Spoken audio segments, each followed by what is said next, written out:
अस्सलाम वालेकुम दोस्तों, मैं हूं इकबाल खुर्शीद। आज की नशिस्त में हमारे साथ हैं जनाब इब्ने आस। इब्ने आस साहब मारूफ कहानीकार हैं। सहाफत में भी उनका मतलब एक वसी तजुर्बा है, तवील सफ़र है। कहानी अदब उनका बुनियादी हवाला है। ड्रामे लिखे, फिल्म्स लिखी उन्होंने, नॉवल पे काम कर रहे हैं, नॉवेल्स लिख चुके हैं। और साथ ही एक बहुत ही अहम मामला ये है कि जो अदब से मुतालिक मुबाहिस हैं उसमें इब्ने आस साहब बहुत ही वाज़े मौक़िफ़ रखते हैं, स्ट्रॉन्ग मौक़िफ़ रखते हैं, जो लाजिम है कि हम उसे सुने, समझें और देखें कि इस अहद का एक शख्स जिसने लिखने की तमाम इसनाफ में तजुर्बा किया, कामयाब तजुर्बात किए, चाहे से वो कहानी हो, चाहे से वो ड्रामा हो, फिल्म हो, तो वो क्या देखता है मुस्तकबिल की कहानी को, मुस्तकबिल के ड्रामे को, मुस्तकबिल के नॉवल को। इब्ने आस साहब, शुक्रिया आपने वक्त निकाला हमारे लिए। अस्सलाम वालेकुम। बड़ी वालेकुम मेहरबानी, सलाम। आपने मुझे मौका दिया और ये ज़ाहिर है मेरे लिए खुशी की बात है कि आपके साथ आज गुफ्तगू कर रहा हूँ और इंशाल्लाह बात करते हैं। जी, तो बस सबसे पहले तो सर मैं यही सवाल करूंगा आपसे कि ये बात कही जा रही है कि सिनेमा हमारे यहाँ रिवाइव हो रहा था। अब सिनेमा रिवाइव होते होते कोरोना क्राइसिस आ गया। तो कोरोना क्राइसिस के बाद आप क्या देख रहे हैं? सिनेमा के रिवाइव होने की चांसेस हैं, नहीं हैं? क्या मुस्तकबिल है सिनेमा इंडस्ट्री का? इकबाल भाई, आपका सवाल बड़ा दिलचस्प है और बारहा बल्कि बरसों से ये सवाल होता रहा है। जब से मैंने होश संभाला है, मैंने यही देखा है कि हर 1 साल के बाद ये कहा जाता है कि जी सिनेमा जो है वो रिवाइव होने जा रहा है और इंशाल्लाह ताला बहुत जल्द सिनेमा तरक्की पर हो जाएगा, तरक्की पालेगा। निगार अखबार और दूसरा मैं शोबिस की सहाफ़त से भी वाबस्ता रहा और ये जो तहतुर रजाली का जो एक दौर है सिनेमा इंडस्ट्री पर, ये मुझे लगता है 70s 80s के बाद से ये शुरू हुआ था और उसके बाद एक तवील सिलसिला है, लंबा एक वो है लॉकडाउन है फिल्म इंडस्ट्री के ऊपर कि इंडस्ट्री जो है वो अपने पैरों पर खड़ी नहीं हो पा रही। अच्छा, लॉकडाउन तो एक बहाना है, ये तो अभी ज़ाहिर है आप लॉकडाउन नहीं था तो क्या आपके यहाँ क्या बन रहा था सिवाय 2-4 फ़िल्मों के? हम्म। और वो 2-4 फ़िल्में भी वो थी जिनके बारे में आम इंडस्ट्री जिसको फ़िल्म इंडस्ट्री हम कहते हैं, उसका मौक़िफ़ ये था कि ये कोई फ़िल्में नहीं हैं, ये लोग अपने शौक पूरे कर रहे हैं। मिसाल के तौर पर कराची में बनने वाली जो फ़िल्मों की तादाद बहुत ज़्यादा थी और इन फ़िल्मों के अंदर कुछ चंद ही फ़िल्में थीं जो कमर्शियल तकाज़ों को पूरा करती थीं और बाकी फ़िल्में दर हकीकत वो तजुर्बाती फ़िल्में थी, डायरेक्टर के पॉइंट ऑफ व्यू से तजुर्बाती कि डायरेक्टर तजुर्बा कर रहा था। वो कोई फ़िल्म तजुर्बाती नहीं थी, डायरेक्टर तजुर्बा कर रहा था फ़िल्म बनाने का। सही। तो इसमें ज़ाहिर है एक आध लोग या 2 लोग या 3 लोग ऐसे हैं जो फ़िल्म को समझते भी हैं। लेकिन ये कहना कि लॉकडाउन से पहले सिनेमा रिवाइव कर रहा था, ये एक बहुत बड़ा झूठ है। ये पिछले कोई 30 साल से 25 साल से मैं यही सुनता आ रहा हूँ। कभी कहते हैं समय गुलज़ादा ने सिनेमा को खड़ा करने के लिए अमली कदम उठा लिया, कभी सुनते हम्म। सैयद नूर ने उठा लिया, कभी सुनते जी हुमायूं सईद ने इंडस्ट्री खड़ी कर दी, कभी सुनते दस्तम नाता ने खड़ी कर दी, कभी अच्छा ये एक तवील सिलसिला है। ये इंडस्ट्री इस तरह खड़ी हो नहीं सकती। सही। अच्छा इंडस्ट्री खड़ी हाँ, मेरा पॉइंट ऑफ व्यू ये है कि जब तक आपकी फ़िल्म इंडस्ट्री को, जिसको हम फ़िल्म इंडस्ट्री कहते हैं, जो कि दर हकीकत इंडस्ट्री है ही नहीं, वो एक हम्म। शुगर मेला है। जब तक इस इंडस्ट्री को सरकारी सरपरस्ती हासिल नहीं होगी, सरकारी सरपरस्ती से मुराद ये है कि फ़िल्म बनाने के बाकायदा इदारे डेवलप हों, गवर्नमेंट जो है उनके पीछे सरमायाकारी करे, बैंक सरमायाकारी करे, इन्वेस्टर आएँ और प्रॉपर 100-150 फ़िल्में बनें, जब हम उसको फ़िल्म इंडस्ट्री कह सकते हैं। जहाँ पर 10-12 फ़िल्में बनती हों, 4 फ़िल्में बन रही हों, 3 फ़िल्में सिनेमा साल में ईद का इंतज़ार किया जाता है एक फ़िल्म बनाकर, उसको आप इंडस्ट्री नहीं कह सकते। अच्छा, लेकिन उस ज़ाहिर है इस दौरान भी जो लोग इसको कोशिशें कर रहे हैं, उनको नज़रअंदाज तो नहीं किया जा सकता। दोनों तरह की फ़िल्में बनने की कोशिश की जा रही है। हुमायूं सईद है, नबील कुरैशी है, यासिर है और ये तो उसको कह लेंगे कि कमर्शियल सिनेमा को खड़ा करने की कोशिश कर रहे हैं। उसके पीछे फिर बाकी अबू अली है और इस जैसे कई लोग हैं, जिन्होंने एक मतवाज़न और पैरेलल सिनेमा खड़ा करने की कोशिश की। मतवाज़न और पैरेलल सिनेमा इस पॉइंट ऑफ व्यू से कि छोटे बजट की फ़िल्म जो अपनी लागत पूरी कर ले 2-3 दिन के अंदर। उमर ख़त्ताब खान है, वो भी इसमें बड़ी कोशिश कर रहे हैं और लाहौर से भी 1-2 लोगों ने बड़ी कोशिश की, कराची से भी कोशिश हो गई, लेकिन ये कोशिशें कोई असर नहीं रखती हैं, जब तक कम सही। से कम 100-150 फ़िल्में बनना शुरू नहीं होंगी। सही। सही। तो तो ये ये कहना जो कि लॉकडाउन की वजह से ये कहना है कि लॉकडाउन की वजह से कोई तात्तुल आया, ये थोड़ी बात है कि आपके पास की फ़िल्म तो थी नहीं लॉकडाउन 3 दिनों के अंदर रिलीज़ करने के लिए। सही। 2-3 फ़िल्में थीं, जिनका असर वही होना था जो हल्ला गुल्ला टाइप फिल्मों का हुआ था। ओके, तो लॉकडाउन की वजह से आप कह रहे हैं उससे पहले भी सिनेमा इंडस्ट्री नहीं थी, और मैं थोड़ी सी आपसे ये मतलब दरखास्त करूंगा कि थोड़ा आप और अगर लाउड बोलें तो हम आवाज़ बेहतर महफूज कर सकेंगे। ये फरमाइएगा सर, ये जो छोटी बजट की फिल्मों का तजुर्बा हुआ और आपकी बहुत गहरी नज़र है, आपने बिल्कुल सही कहा कि ये डायरेक्टर ने अपने तौर पर तजुर्बा किया कि कम बजट की फिल्म बनाई जाए। क्या इनमें इम्कान है कि मतलब सिनेमा की बेहतरी आए, या आप समझते हैं कि जो कमर्शियल तकाजे हैं जिसमें बजट भी है, म्यूजिक भी है, लोकेशंस भी हैं, उनके साथ ही हम आगे बढ़ेंगे? देखिए, मैं हमेशा कहता हूँ कि फिल्म दो तरह की होती है।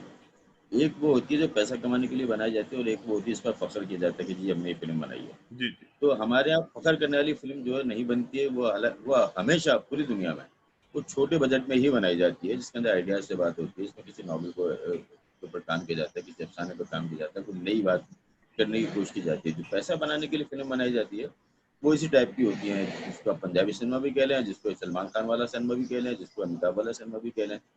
वो जो फ़िल्में होती हैं कमर्शियल तकाज़ों के लिए और एंटरटेनमेंट के लिए और एक तफ़रीह के लिए होती हैं सिर्फ़। उसका कोई उसके ऊपर कोई फ़ख्र नहीं किया जा सकता कि ये जी हमारा सिनेमा ये है। हालाँकि इंडिया उस सिनेमा पे बड़ा फ़ख्र करता रहा, लेकिन आखिरकार उसकी समझ में ये बात आ गई, तो उसको जो है कोई 80s में 70s 80s में उनकी समझ में बात आ गई कि पैरेलल सिनेमा या छोटे बजट का जो सिनेमा है, जिसके अंदर आइडिया से बात हो सकती है, फ़िल्म फ्लॉप भी हो जाए तो परवाह नहीं है, लेकिन आप अपनी बात लोगों तक पहुँचा सकें। वो वाला सिनेमा असल में किसी भी इंडस्ट्री के आगू होता है। किसी भी सिनेमा इंडस्ट्री को डेवलप करने में सबसे अहम किरदार उस सिनेमा का होता है। आप क्या वो सिनेमा इत्तेफाक से लेट 70s में संगीता और इस टाइप की कई अदाकार डायरेक्टर्स ने शुरू भी किया था, कुछ तजुर्बाती फिल्में बनी हुई थी, तजुर्बाती फिल्में, नॉट डायरेक्टेड बाय की तरफ से तजुर्बाती, जैसे आज और अभी टाइप की फिल्में थी, थोड़ी सी बेवफाई टाइप फिल्में थी। तो उस जमाने में ये फिल्में डेवलप होना शुरू हुई थी, लेकिन बदकिस्मती से चूंकि इंडस्ट्री को हमेशा लूटने की जगह समझा गया, धोखा देने की जगह समझा गया, माल बनाने की जगह समझा गया, इसलिए वो सिनेमा कभी भी डेवलप नहीं हो सका और कभी भी पढ़ा लिखा और समझदार आदमी इस तरफ आया नहीं। अच्छा, मजे की बात है कि जो पढ़ा लिखा समझदार आदमी इस तरफ आया भी, उसने भी यही फिल्में बनाई। ऐसा हम्म। नहीं था कि उसने कोई बहुत दो चार, मतलब मैं इस तस्नीयत की बात नहीं कर रहा, हम्म। मैं एक अमूमी बात कर रहा हूँ कि सब लोगों ने वही सिनेमा डेवलप करने की कोशिश की कि जी 20 लाख लगाए तो 40 लाख कमा लें, हम्म। करोड़ लगाए तो 2 करोड़ 4 करोड़ कमाने वाली फिल्म बनाए। तो आप क्या, जब तक ये पैरेलल सिनेमा जो अबू अलिया का बार-बार इसलिए नाम आ रहा है मेरे ज़बान पर कि अबू अलिया ने तवातुर से ये कोशिश की है कि कुछ इस नौ की फ़िल्में जो छोटे जिनको बजट की फिल्म मौज़ूआत तवातुर से मौज़ूआती फिल्म बनाई जाए। जी, बनाने की कोशिशें कर रहा है, वो मुसलसल कोशिशें कर रहा है। उमर खत्ताब ने भी अभी 4-5 फ़िल्में शुरू की हैं, और भी द 10-12 लोग ऐसे हैं जो ये काम कर रहे हैं, और वो यही लोग सिनेमा डेवलप करेंगे। मैं दावे से कहता हूँ, कभी भी आपको अब जो सिनेमा जिसे कहते हैं ना, जिसको हम सिनेमा कह सकते हैं, जिसको हम इंटरनेशनल फेस्टिवल में भेज सकते हैं, दुनिया के सामने फ़ख्र से अपनी फ़िल्म ले जा सकते हैं, वो सिनेमा यही है, जिसकी दुनिया कदर करती है।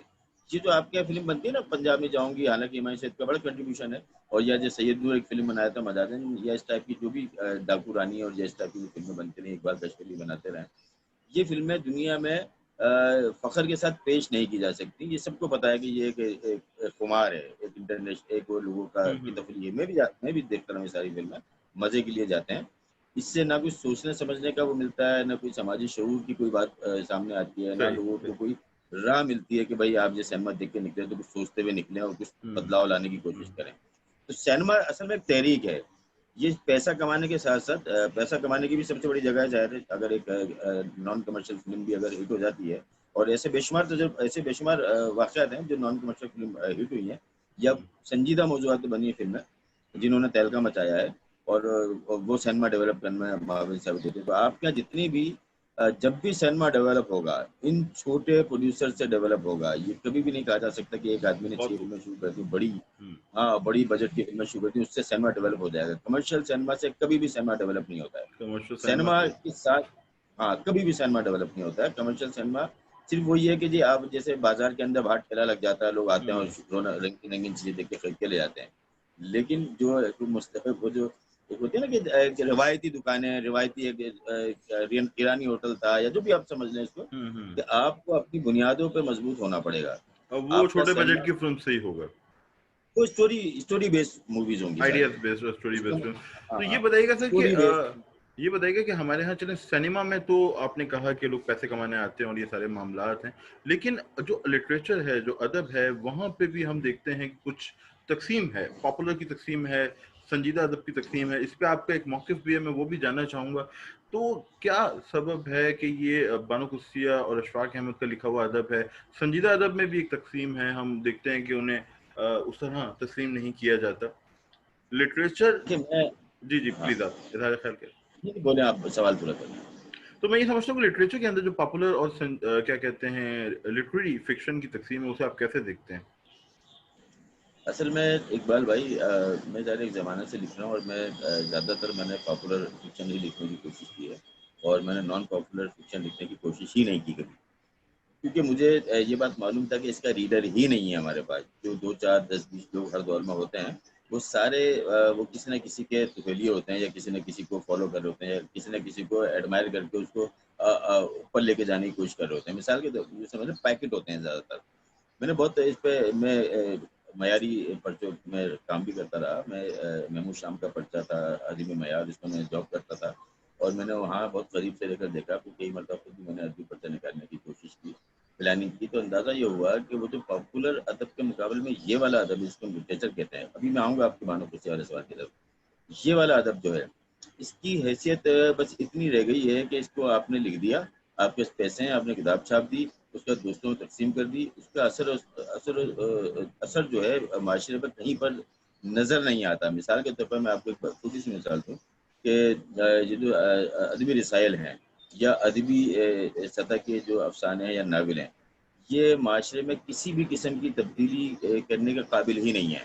हुँ, उसकी एक बड़ी मिसाल देती हूँ, मतलब वो इतने भी काबिल नहीं है कि कोई उनको पढ़ ले, हुँ, मतलब पढ़ने की आदत डाल दे लोगों को। वो इस काबिल भी नहीं है ये अफ़साने, कि ये अफ़साने, ये नॉवल, ये तहरीरें, कि वो अमूमी तौर पर ज़्यादा ज़्यादा लोगों तक रसाई हासिल करके लोगों को पढ़ने की आदत डाल दें। इनमें ये भी ताकत नहीं है। जबकि कम से कम हमारे पॉपुलर लिटरेचर में ये ताकत ज़रूर है कि वो लोगों को जब राग़िब कर लेता है और वो पढ़ाई की आदत डाल देता है, यानी कि पढ़त का आदी बना देता है।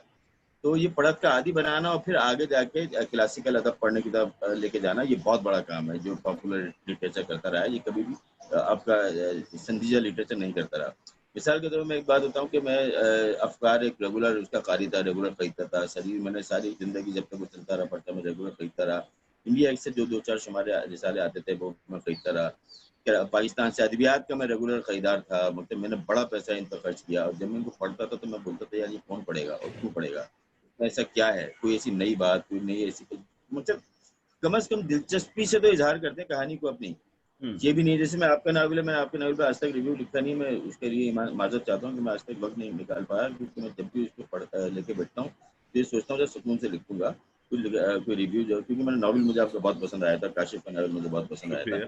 लेकिन कम से कम इन दोनों नावलों में, या और भी अबू वलिया का भी नावल था और एक 1-2 लोगों की किताबें थी। अबू वलिया का नावल थोड़ा कमज़ोर था, लेकिन बहरतौर वो उसके अंदर लिखने की आग है। तो इनमें कम से कम दिलचस्पी का अंसर मौजूद है। हुँ, मिसाल के तौर पे मैं कृष्ण चंद्र का, जिलानी बानो का फ़ैन रहा हमेशा, और मंटो का मैं बहुत बड़ा परिस्तार रहा। इनकी तहरीर में वो दिलचस्पी और वो बात है जो आम कारी को भी अपनी तरफ खींचती है। अब मैं हमेशा ये कहता हूँ कि लिटरेचर का मतलब क्या है? लिटरेचर का मतलब चंद दानिश्वरों को सोचने पे मजबूर करना है या अवाम की सतह बुलंद करना है? हुँ, मतलब अगर आप चंद दानिश्वरों के लिए कोई किताब लिख रहे हैं और वो चंद दानिश्वर जो है अपनी अकड़ से बाहर नहीं निकलते, वो माशरे पे कोई अपने असरात मुरतब नहीं करते हैं, तो उन चंद दानिश्वरों के लिए लिखना जो आपको मानते भी नहीं है, हुँ, मतलब वो आपको मानते भी नहीं है, वो सिर्फ आपकी झूठी तारीफ लिखते हैं, आपके फ्लैप लिखते हैं, उसके अलावा उनका कोई किरदार नहीं है माशरे में। सही। उसकी बनिस्बत इब्न सफ़ी की तरह क्यों नहीं लिखते हैं, जिसके अंदर अपनी बात जो है उन अवाम, असल में देखें, फ़िल्म हो, थिएटर हो, म्यूज़िक हो, ड्रामा हो, कुछ भी हो, ये अवाम की शऊरी सतह बुलंद करने के लिए होता है हुँ, या कोई और इसका मकसद है। अगर ये बुनियादी काम ही ना कर सके कोई अदब, तो उसकी हैसियत क्या है फिर? मैं अच्छा, यहाँ से बात, हाँ, इब्न आसफ आपने कहा कि ये शऊरी सतह बुलंद करने के लिए होता है, लेकिन पॉपुलर लिटरेचर पे ये इल्ज़ाम भी लगता है कि कभी-कभार वो जो क्लिशे हैं, जैसे मज़हबी जज़्बात हैं या हुब्बुल वतनी का जज़्बा है, क्योंकि उससे लोग जल्दी हुक हो जाते हैं, तो उन्हीं को बरतते हुए लिखा जाता है। एक इल्ज़ाम पॉपुलर अदब पे ये भी लगाया जाता है। ज़ाहिर-सी बात है, हर किसी ने इस तरह का अदब तख्लीक नहीं किया, लेकिन मजमूई तौर पे ये तासुर है, ख़ास तौर पे आज के पॉपुलर लिटरेचर के बारे में इल्ज़ाम है। आपके ख़्याल में इकबाल भाई, जिस लिटरेचर को आप संजीदा या क्लासिक लिटरेचर कह रहे हैं, उसमें ये चीज़ें नहीं होती हैं? हुँ। उसमें मख़सूस नज़रियात का प्रचार नहीं होता है? हर आदमी जो जिन नजरियात को फॉलो करता है उन्हीं नजरियात को आगे पेश करता है ना, या कुछ और पेश करेगा। मिसाल के तौर पर मैं अगर किसी मजहबी उससे मुतासिर हूँ, या मैं किसी समाजी तहरीक से मुतासिर हूँ, या मैं किसी सिस्टम से मुतासिर हूँ, तो मैं उसी का प्रचार करूंगा ना। सही। या मुझे नहीं करना चाहिए कि नहीं जी, वो 4 आदमी जो कहते हैं कि जी ये गलत है तो मुझे भी नहीं करना चाहिए, मैं तो वही करूंगा जो मुझे करना है। जब आप जितने भी क्लासिक अदब उठा लें, मिसाल के तौर पर मैं अशफाक अहमद को क्लासिक अदब का हिस्सा नहीं समझता, पॉपुलर अदब समझता हूँ। तो अशफाक अहमद ने क्या किया है? अशफाक अहमद ने वही किया जिसकी जो बात आपने की है। इसी तरह बानो कुदसिया के जो अफसाने पढ़ता हूँ, तो उसके अंदर आपको ये चीज़ें कम नजर आती हैं, हालांकि वहाँ भी बहुत ज़्यादा है। हालांकि बानो कुदसिया का उसका एक लंबी बहस हो सकती है। मुझे बानो कुदसिया बहुत पसंद है अपनी कहानी की बुनत के हवाले से। जो नॉर्मली आमतौर पर लोग बोल रहे होते, कुछ और कह रहे होते हैं, या कुछ और लोग की राय होती है, लेकिन मेरी राय में बानो कुदसिया और नूरुल हुदा शाह और खवातीन के अंदर क़ुर्रतुल ऐन नदर के बाद बड़ी कलमकार हैं जिनका असर हुआ है। असर से मुराद ये है कि आप उसको पढ़ें तो आपको आम आदमी भी पढ़े, मतलब लिटरेचर पढ़ने वाले तो चलो उसको वो अगर उसने ज़्यादा पढ़ा हुआ है तो उसको बानो कुदसिया का कद छोटा नज़र आएगा। उसने कम पढ़ा हुआ है, लिटरेचर से वाबस्ता आदमी, तो उसको बानो कुदसिया का कद बड़ा नज़र आएगा। लेकिन आम आदमी के अगर हाथ लग जाए, वो 2-4 अफसाने पढ़ ले, तो उसको मज़ा आता है। मज़ा का आने का मतलब है कि उसमें खो जाता है, या उससे जुड़ जाता है, या उससे कुछ ना कुछ समझने की कोशिश करता है। ये अलग बात है कि उसका असर हो रहा है, बदलाव आ रहा है, माशरे में नहीं आ रहा। मैं जो अमूमी तौर पर कहता हूँ कि जो लिटरेचर का जो असर है वो खत्म हो चुका है।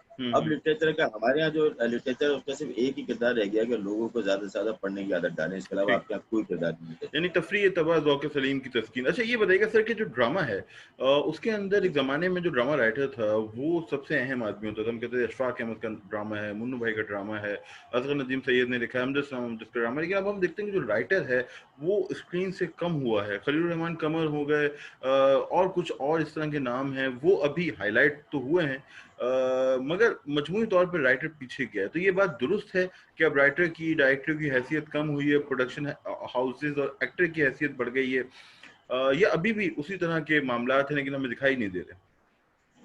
देखिए आप की बात बिल्कुल किसी हद तक दुरुस्त है कि ज़ाहिर है ज़माने के साथ बहुत सारी चीज़ें बदल जाती हैं। जैसे बहुत सारे पेशे ख़त्म हो गए, बहुत सारे शोबे बिल्कुल दफ़न कर दिए गए।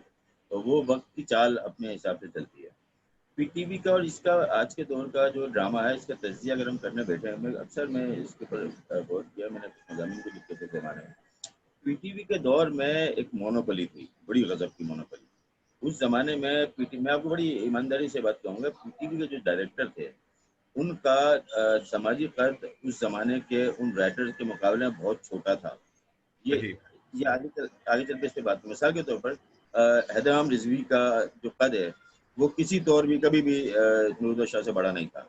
मिसाल के तौर पर अय्यूब खबर का जो उस वक़्त कद था, अब तो शायरी के तौर पर भी वैसे भी बड़े आदमी उस तरह हैं वो। उनका उनका कद जो है कभी भी अमजद इस्लाम जैसे बड़ा नहीं था उस ज़माने में। जैसे या अशफाक अहमद ड्रामा लिख रहे हैं, तो उनका अदबी कद ज़्यादा बड़ा था। ऐसा नहीं हिदायतकारों हुआ से, कि प्रोड्यूसर से ज़्यादा बड़ा था।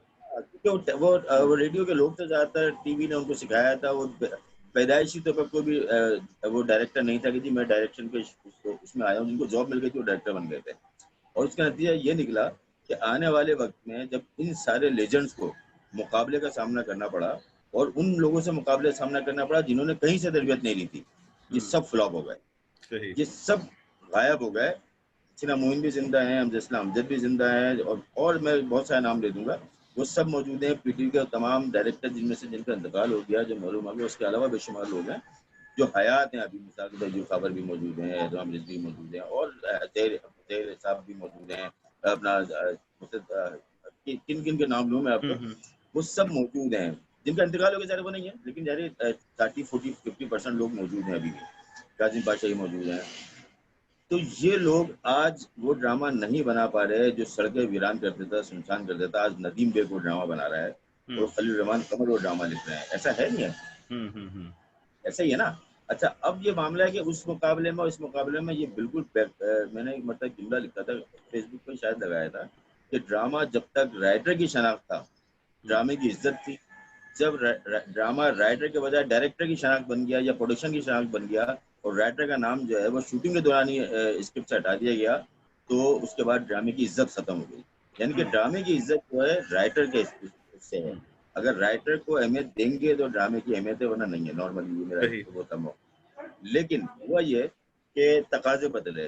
मिसाल के तौर पर पीटीवी का मसला ये था कि पीटीवी के ज़माने में एक राइटर जो ड्रामा लिखता था तो वो उसके राइटर से उसकी पब्लिसिटी की जाती थी। नूर हुदा शाह मुझे याद है टीवी टाइम्स में और टीवी टेम्पो में शो बिज़नेस में जो एक रिसाला था, उसमें ये बाकायदा लिखा जाता था कि जी नूर हुदा शाह ने अगले छमाही के लिए ड्रामा लिखने के लिए हामी भर ली। ये जी जी। बड़ी बात होती थी उस ज़माने में।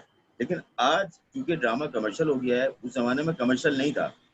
इस ज़माने में ड्रामा कमर्शियल नहीं था, आज ड्रामा कमर्शियल हो गया। अब मजबूरी है प्रोड्यूसर की बेचने की।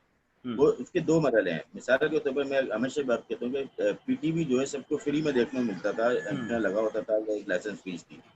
आज टीवी देखने के लिए हर घर से ₹600, ₹700, ₹500 जाते हैं। अच्छा ये पैसे जो है इन चैनल के पास नहीं जाते। पीटीवी की लाइसेंस फीस पीटीवी के पास जाती थी। और उसको अपने माली मामला चलाने में आसानी रहती थी, गवर्नमेंट की ग्रांट होती थी। लेकिन इन चैनल का मसला ये है कि जो लोग टीवी देखते हैं, इनका चैनल देखते हैं, इन पे इनकी फीस ना तो आपके बिल में आती है, ना ये बराह रास्त आपसे फीस लेते हैं। ये सारी फीस जाती है केबल ऑपरेटर की जेब में और केबल ऑपरेटर चैनल से ही पैसे लेता है। अब चैनल पैसे कहाँ से कमाएं? मुझसे वो क्यों चैनल चला रहे हैं? तो 2 ही वजह होती है। एक न्यूज़ चैनल जो होते हैं वो ज़ाहिर है वो ब्लैकमेलिंग इस का वो मामला उनके साथ होता है या पैसे गवर्नमेंट से इधर-उधर से जो सियासी उनके रवाबित होते हैं वहाँ से पैसे कमाते हैं या जिनका दूसरा जो बड़ा है वो है मार्केटिंग। मतलब ये अपना ड्रामा बेचते हैं इश्तहारात के मार्केटिंग जरिए, का अपनी मार्केटिंग के हाँ, जरिए उसे वो चलाते हैं। मार्केटिंग के ज़रिए वही है। अब मार्केटिंग जिस रुख पे जाना चाहती है, चीज़ भी उसी रुख पे जाएगी, ये तय है। या तो आप इन इदारों को इतना मुस्तहकम कर दें कि मार्केटिंग के सामने ब्लैकमेल ना हो। ठीक है। ठीक है ना? जैसे इंडस टीवी था, वो इतना ज़्यादा ब्लैकमेल नहीं था शुरू में। तो उसने ड्रामा बनाया, पीटीवी की टक्कर का ड्रामा बनाया, बहुत बिल्कुल। अच्छे-अच्छे सीरियल बनाए उसने। लेकिन ये बाकी चैनल जितनी भी आए, ये सारे मजबूर हैं उन चैनलों के उस मार्केटिंग के सिस्टम के लिए। हालाँकि यहाँ बहुत काबिल लोग मौजूद हैं, ऐसा नहीं है कि इनको नहीं आता ड्रामा। मैं लोगों के साथ मिलता हूँ चैनल पे बैठता हूँ, जैसे अली इमरान है, एयरवाई पे मेरी उससे बहुत अच्छी मुलाकातें होती हैं। वो एक काबिल आदमी है, पढ़ा-लिखा आदमी, शायर है, 2 किताबें छप चुकी हैं। गुलज़ार साहब तक उसकी शायरी के फैन हैं। मैं अनुरुद्ध शाह से मिलता हूँ, पॉइंटर में बैठते हैं, फसी बारी खान है मेरा बहुत अच्छा दोस्त भी है और उसकी मैं काबिलियत जानता हूँ, खलील रहमान कमर हैं, उमैर अहमद है। ये आप इनको चाहे लाख कहें कि ये कमर्शियल है, लेकिन बात ये है कि इन्होंने आपकी आवाम को कैप्चर किया हुआ है, ये समझते हैं आज। जबकि इनको ड्रामा बेचने में बड़े मसाइल हैं। उस ज़माने में तो कोई मसाइल ही नहीं थे। हैदराबाद जाना पड़ता था अब्दुल कादिर साहब से ड्रामा लिखवाने के लिए और हर किस के लिए प्रोड्यूसर हैदराबाद जाता था। ऐसे ही है ना? नूरुद्दीन शाह के घर जाके बैठता था, वो आती थी, वो चाय आती थी, उसके बाद वो डिस्कस होता था, फिर वो एक एपिसोड लेके आता था, फिर वो इस्लामाबाद जाता था। ये सारे मराइल तो उस ज़माने के थे, आज ये नहीं है। आज कमर्शियल हो चुका है, राइटर को भी अपना ड्रामा बेचना है, प्रोड्यूसर को भी बेचना है, डायरेक्टर को भी बेचना है, चैनल को भी बेचना है और उसके बाद उसको इतना पावरफुल बनाना है कि चैनलों की भीड़ के अंदर उसका ड्रामा देखा जाए। ठीक है। तो तो कमर्शियल आज सारा तकाज़े जो हैं तबका बहरहाल पेश-ए-नज़र रखे जाते हैं और आपने उसका पस-मंज़र भी बताया कि क्यों ये बिल्कुल, लाज़िम बिल्कुल, है।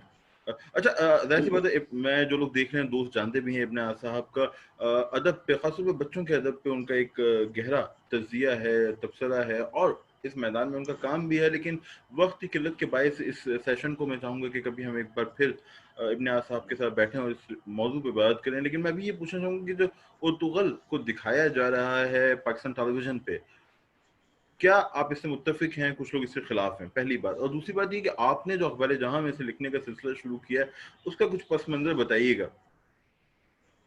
हाँ, उसकी मज़े की एक सिचुएशन थी। पहले तो इस रहे हैं कि अर्तुगरुल दिखाया जाना चाहिए या नहीं जाना चाहिए। मुझसे मैं हैरान होता हूँ कि बाज़ लोग जो लोग इसके खिलाफ बातें कर रहे हैं, वो क्यों कर रहे हैं?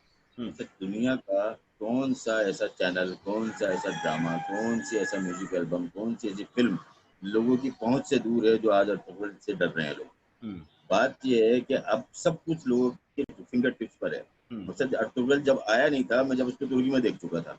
अभी सही। भी मैं कोरिया के बाद ऐसे सीरियल देख रहा हूँ, जो पाकिस्तान में पता नहीं शायद तर्जुमा हो भी या दिखाए ना जाए। बात ये है कि अब आप दुनिया को चीज़ों से दूर नहीं रख सकते। जब आप हर चीज़ में अब आप कनाडा में बैठ के लोगों से बात करते हैं, स्काइप पे बात कर रहे हैं, अभी ज़ूम में मेरे सामने आज पहली मर्तबा ये चीज़ सामने आई है, ज़ूम पे बात कर रहे हैं।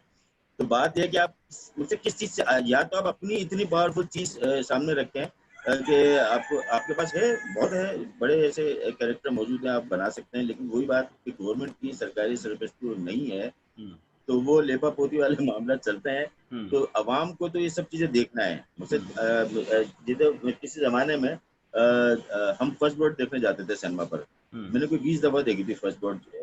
सिल्वेस्टर स्टैलोन की फिल्म आई थी, बार बार जाता था देखने के लिए। और हैरिसन फोर्ड की फिल्म आई थी readers of the lost of 83 की बात है। मैं छोटा सा था लेकिन बार बार देखने जाता था, मुझे मजा आता था। अब ये जो फिल्में थी, क्या ये किसी तहरीक का हिस्सा नहीं थी? इनके पीछे मजहब की तबलीग नहीं थी, इनके पीछे इनके इस्तेमाल की तबलीग नहीं थी। मिसाल के तौर पर जो हीरो रैम्बो बना के हमारे सामने पेश किया गया था, उससे तो कोई नहीं डरा। कोई डरा उससे? सब शौक से देखते थे। अमिताभ को अपने अपने घर घर अपना हीरो बनाया हुआ था। अमिताभ की फिल्म में मतलब कुली देख रहे हैं तो उसके अंदर ऊपर से छलांग लगा रहा है, नीचे आके वो गरीब के लिए लड़ रहा है। तो उस वक्त किसी को प्रॉब्लम नहीं हो रही थी। प्रॉब्लम हो रही है कि जी वो तुर्की का ड्रामा है इसलिए प्रॉब्लम हो रही है। अच्छा जी वो इस्लामी कोई तहरीक शुरू होने वाली है उसकी वजह से, मतलब असल मसला कुछ और है। मसला जो है बुग़्ज़ है। आप जरा ये तुर्की का ड्रामा सऊदी अरब में देखा गया लेकिन फ्लॉप हो गया, सारी दुनिया में हिट हो गया। तो आप भी तो जब आपकी फिल्म चाइना में चलती है, मेरा नाम है मोहब्बत, आप भी तो फख्र से नाचते हैं ना कि हमारी फिल्म 25 साल वहाँ पे चली थी और ये बुद्ध बना हुआ है। तो ये तो कौमों के लिए खुशी की बात होती है। अगर तुर्की ड्रामा यहाँ देखा जाए तो तुर्की के अवाम के लिए खुशी की बात है कि पाकिस्तान में 20 करोड़ लोग उसको देख रहे हैं 22 करोड़ की आबादी में से। तो आपने तो जो लिखना आप शुरू किसी और किया। कौम को फख्र देना नहीं चाहते कि हाँ। अच्छा ये लिखना शुरू किया, ये टीवी पे आने से बहुत पहले की बात है। हुआ ये था कि मेरे एक दोस्त थे लाहौर में, और उनको मैंने बताया कि यार एक अर्तगर्ल ड्रामा आया है और वो तुर्की में है और इंडिया की कुछ में किसी ने कुछ 2-4 एपिसोड इसके तर्जुमा किए हैं। मैंने उसको अंग्रेजी सबटाइटल के साथ देखा, बहुत मजे का है। तो इसके ऊपर कुछ काम करते हैं। तो उसने कहा कि क्या काम करूं? मैंने कहा इस पर नॉवल लिखते हैं। और इसकी जो है मैंने उसकी अंग्रेजी की किताबें, तुर्की की किताबें डाउनलोड करना शुरू, 22 किताबें मेरे हाथ लगी जो इसकी बेस पर ड्रामा लिखा गया था। अच्छा वो जो जिसने ड्रामा लिखा है उसी की लिखी हुई वो किताबें हैं। लोग ये समझ रहे हैं ये तबादात की कहानी है ऐसे। तो वहाँ तुर्की में तो इसमें बड़ी किताबें मौजूद है अर्तगर्ल पे। हमारे यहाँ ये प्रोपेगेंडा किया जा रहा है कि ये एक जाली कैरेक्टर है। हमारे यहाँ तारीख का मसला ये है कि हम लोग सिर्फ उस्मान को जानते हैं, उससे पीछे कुछ जानते ही नहीं है। लेकिन जिसकी जो कहानी है वो लोग तो जानते हैं ना, भले से वो नसीम मिजाजी जैसा राइटर क्यों ना हो। आपके यहाँ नसीम मिजाजी हो सकते हैं तो क्या दुनिया में कोई और नसीम मिजाजी नहीं होंगे? हेरल्ड लैम्प क्या था? नसीम मिजाजी तो था। आप पढ़े जरा उसकी किताबें, मैंने पढ़ी है सारी किताबें। वो बिल्कुल नसीम मिजाजी की तरह अपने मौक़िफ़ के लिए वो चीज़ों को पेश करता था। तो इस तरह का नसीम मिजाजी तुर्की में भी है। मतलब आप वो जो तो क्या नाम था तुर्की का राइटर जो था अजीज नेसा, अजीज नेसा को पढ़ें आप जरा, उसके अंदर पूरी इस्लामी आइडियोलॉजी मौजूद है। लेकिन कितना बड़ा राइटर था, क्या कमाल का अफसाना नवीस था। मुझे उससे बड़ा कोई अफसाना नवीस है कहानी या ड्रामा निगार भी नजर नहीं आता है। मसला ये है कि तुर्की के अंदर बहुत रिच लिटरेचर है। आप वहाँ की किताबें पढ़ें, आप हिल जाएंगे और वो उसको तर्जुमा करें, इसमें कोई नहीं। अच्छा हाँ सॉरी, मैं बात कहीं से कहीं निकल गया। जी, आप जो तो लिखना शुरू किया। वो नॉवेल का ये हुआ कि हमने लिखना शुरू किया, उसको पसंद आया। मैंने कुछ 100 सफ़े लिख के उसको भेजे। तो हमने तय किया कि इसको जो है, या से भी 5-6 साल पुरानी बात है, हमने इसको सोचा कि नॉवेल की सूरत में छापते हैं कि 3000 सफ़ात में, और इसमें वो उन किताब से भी मदद लेंगे और इस ड्रामा की तश्कील है इसके अंदर से भी कहानी लेंगे। इसका हमने सोचा था कि 60-70% जो ड्रामे का वो लेंगे, इसकी जो इवेंट उन्होंने सिचुएशन बनाएगी उसको लेंगे, और बाकी जो भी हक़ाइक़ पे कैरेक्टर की तफ़सील होगी वो हम इधर-उधर किताबों से ले लेंगे। तो हमने शुरू किया नॉवेल लिखना। हुआ ये कि वो नॉवेल का सिलसिला बन नहीं सका, और वो कोई हमने कोई 300-400 सफ़े लिखे होंगे, वो पेंडिंग में चला गया। उसके बाद उसमें इन्वेस्टमेंट चाहिए थी, ज़्यादा 3-4 हज़ार सफ़ात की किताब के लिए इन्वेस्टमेंट चाहिए होती है। तो मेरे पब्लिशर ने मुझे कहा कि यार अगर ये उर्दू डाइजेस्ट में या अखबार जहाँ में किस बार छप जाए तो हम इसकी मार्केटिंग कर सकेंगे और इसके लिए पैसे इन्वेस्ट के लिए पैसे उठा सकेंगे कहीं से। मैं बहुत क्लियर एक चीज़ बता रहा हूँ। तो मैंने अखबार जहाँ भेजा जहाँ रिजेक्ट हो गया ये। उन्होंने कहा जी ये इतना तवील कैरेक्टर, इतनी कहानी है, और दूसरे का अनवर अली की साहब ने कहा कि जी मैं तो मानते ही नहीं अर्तगर्ल कोई कैरेक्टर था। अनवर अली की हॉरर लिखते हैं, तारीखी उन्होंने कम लिखता है, और खाना सब कहते हैं या इलासी तबूरी कहते हैं, तो मैं फिर इस पे गौर करता, लेकिन ज़ाहिर है अनवर अली की थी बाकी कोई इतनी अहमियत नहीं थी। हालांकि वो अखबार जहाँ के एडिटर थे, वो वहाँ से रिजेक्ट हो गया। मैंने उर्दू डायरेक्ट भेजा, मकबूल जहांगीर की बेटी एडिटर हैं, तो उनसे बात हुई, उनको बहुत पसंद आया। उन्होंने कहा लेकिन 20 किस्तों में ख़त्म करते हैं। तो मैंने कहा नहीं, ये तो 20 किस्तों से बहुत आगे की चीज़ है, ये तवील एक कहानी, ये तो फिर हफ्ता तो कफ्तान हो गया। उसके बाद ये कोई 2-3 साल पड़ा रहा, और जैसे पीटीवी पे शुरू हुआ, और पीटीवी में मेरे ख्याल में एक किस्त भी नहीं गई थी कि अचानक जो है मुझे अखबार जहाँ से फ़ोन आया कि जी आपने कुछ 3-4 साल पहले कहानी भेजी थी अर्तुगरल के नाम से, उसका क्या मामला रहा? वो छप गई या किसी को दे दिया आपने या कुछ वो छोड़ दी? मैंने कहा नहीं, किसी को नहीं दी, पड़ी हुई मेरे पास। तो उन्होंने कहा कि जी आप हम दोबारा भेज दें, हम उसको छापने में इंटरेस्टेड हैं। तो मैंने पूछा कि क्यों? उन्होंने कहा कि बस हम कोई नया सिलसिला चाह रहे थे, तो यहाँ पे डिस्कशन हो रहा था, वो अचानक महमूद अहमद मोदी साहब ने कहा कि अर्तुगरल इब्न ने भेजा था, और वो लोगों में मकबूल है, लोग पढ़ना चाहेंगे उसके बारे में डिटेल, क्योंकि रीडर रीडर और नाज़िर का फ़र्क है ना। जैसे मैं आपको छोटी सी बात बताऊं कि टीवी देखने के लिए पढ़ा लिखा होना जरूरी नहीं है, बिल्कुल। लेकिन कोई कहानी पढ़ने के लिए पढ़ा लिखा होना बहुत ज़्यादा जरूरी है। ज़रूरी, बिल्कुल। पर उस पॉइंट ऑफ व्यू से उसको हमने शुरू किया और वो अल्लाह का शुक्र है बड़ी मकबूलियत हासिल कर रहा है, लोग पसंद कर रहे हैं, कुछ लोग तनकीद भी कर रहे हैं, वो तो हुँ, ज़ाहिर है हर चीज़ में होती सही। दोस्तों हमारे साथ हैं जनाब इब्ने आस मोहम्मद साहब, जर्नलिस्ट हैं, कहानीकार हैं, नॉवल निगार हैं, स्क्रिप्ट राइटर हैं। इब्ने आस भाई की कहानी बहुत दिलचस्प है। इन्होंने जो अपनी ज़िंदगी का इब्तिदाई ज़माना स्ट्रगल में गुजारा, बच्चों के अदब पे इनका बहुत काम है, जैसे उर्तुगल है, इस तरह हैरी पॉटर का तर्जुमा भी इन्होंने किया, तो उसकी तवील कहानी है। लेकिन मैं चाहूँगा कि हम आज की ये सेशन को यहाँ ख़त्म करें और फिर एक रोज़ दोबारा से इब्ने आस है। भाई लॉर्ड को ऑफ द रिंग ज़हमत। का भी तर्जुमा है, लॉर्ड किसका? ऑफ द रिंग का भी तर्जुमा लॉर्ड ऑफ द किया रिंग का, है, लॉर्ड ऑफ बिल्कुल the Lord of ring. The ring का तर्जुमा। तो आप देखेंगे वो कहानियां जिन्होंने हमें बाद में फिल्म की सूरत मुतासिर किया। इब्ने आस साहब की इतनी गहरी नजर थी कि वो पहले ही उन कहानियों को शनाख्त कर चुके थे। कहानी को शनाख्त करना इनका एक फन है। तो इब्ने आस साहब मैं बहुत शुक्रगुजार हूँ सर। फिर हम एक नशिस्त में बैठेंगे और फिर हम खालिस सिर्फ इस लिटरेचर वाले जो तर्जुमे का जो पूरा सिलसिला था, जो कहानी है, जो बहुत ही हैरान कुन है, और खुद इब्ने आस भाई की कहानी के कैसे 16-16 घंटे इन्होंने मजदूरी की और एक प्योर सेल्फ मेड इंसान है और शानदार इंसान है। तो सर बहुत शुक्रिया आज की नशिस्त के लिए। फिर मैं जूम पे अब हम कनेक्ट हो गए, दोबारा मैं आपको किसी रोज जहमत दूंगा और फिर हम इस कहानी को आगे बढ़ाएंगे। बहुत मेहरबानी इकबाल भाई, मुझे याद है एक मतलब पहले भी आपने मेरा इंटरव्यू किया था एक्सप्रेस के लिए, वो जी बड़ा जी। यादगार इंटरव्यू था। कहानी पहली मरतबा कहीं किसी अखबार में शाया हुई थी, उससे पहले से डिस्कशन में चलता था कि मैं क्या करता रहा।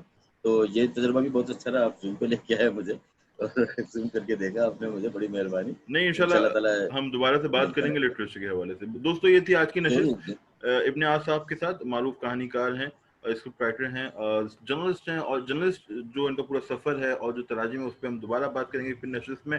आज के लिए इतना ही। मैं आप सबका बहुत शुक्रगुजार हूँ। खुदा हाफिज।